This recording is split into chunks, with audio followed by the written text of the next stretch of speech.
Ladies and gentlemen, welcome back to another video. In today's video, I will be giving my thoughts on Anime Expeditions. Is it overhyped after spending 48 hours? Let's say half of that was in AFK chambers. First, let's start off by in-game features. Once in a match, you could access almost everything. That is available in lobby. So for example, the event tab we're in right now, you could access every single event that's available. Not only that, you can access a lot of other stuff, like Quest Inventory Unit Manager.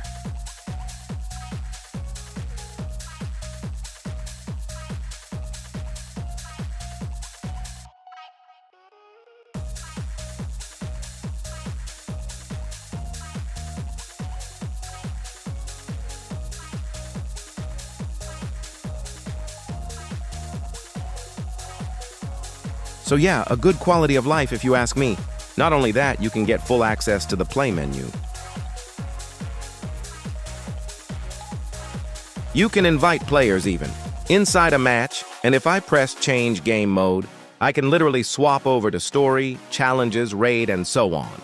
And you can do all that without going back to the lobby. Since we're in this menu, let's move on to other stuff, which is going to be challenges. Note that challenges aren't like Anime Vanguards or UTDZ. What I meant by that, challenges don't refresh every 30 minutes to an hour. Instead, you get a total of 10 challenges in total a day, for each tab. So the first tab, 10, second 10, and third tab, 10. Also, there's a 20-minute cooldown between the time each runs. Here's a breakdown of how much rerolls you get. So once per clear, you get 3 rerolls and 1k gems. Once all 10 is completed, you get 10k gems and 30 rerolls. But it take quite some time to clear because the cooldown. Let's move into some lobby features. Just like similar to Anime Tower Defense, you got your login rewards. One thing I must say, there's something different, which involve evolution. It's the unit tab. You do these to get the Evo item. On to the event tab. For now, there's a bunch of event available. First is the beginner event, which gives you a mythic unit. But after you complete tasks, these 2 tabs seems like. They will be available with each update. So far for the whole .event tab, we probably want lack events. Also, you can use this tab to buy stuff. These events at the end offer important buffs, similar to the 2x currency or shiny boost that Anime Vanguards do.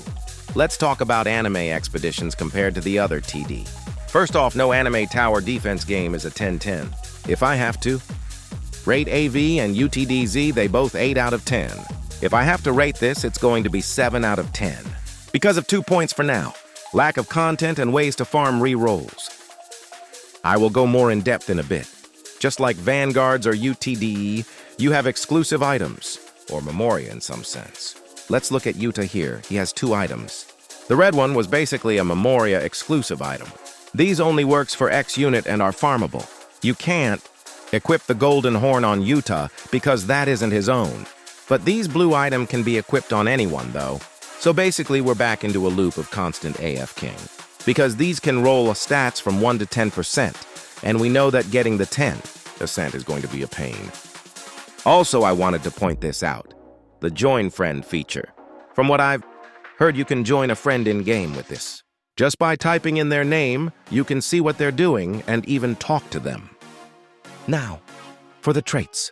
Oh boy. Yes, this game does have it, 0.1% trait, which is called Unbound with a 1500 pity. Simply, your monarch ruler. You already know units with 1 to 2 placement will need that trait. And once again, ways for earning rerolls now is limited. At launch, there is currently 1 raid available, which I will be releasing a guide after this video. So like, share, and subscribe. So is the game worth it? I mean, yeah. Is it overhyped? Of course, 100% it's overhyped. Every new game is overhyped before release. Let's use AV or UTDZ on release.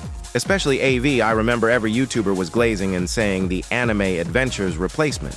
Alright then, let's switch to games off Roblox. Look at Marvel Rivals, or even GTA 6. Will you say those are overhyped? Overhyped is bound to be tagged with anything that is new or popular. I will say it's worth trying, and it's basically AV or UTDZ. I will say though, Anime Expeditions quality is on par with AV. We won't talk about UTD's quality. There's a few bugs here and there, but it's not that major. But before we end the video, just know the game doesn't have a built-in macro, so farming or asking for stuff is super annoying. And in total, I will give the game a final rating of 6.5 out of 10. Once the bug fix and macro is added, it will be a 8 out of 10. PC players probably won't have a problem with this. They can use tiny tasks, but mobile players are going to suffer. But anyways, what do you think? Will you try Anime Expeditions out? Note, I'm not sponsored by them or a part of the content creators party.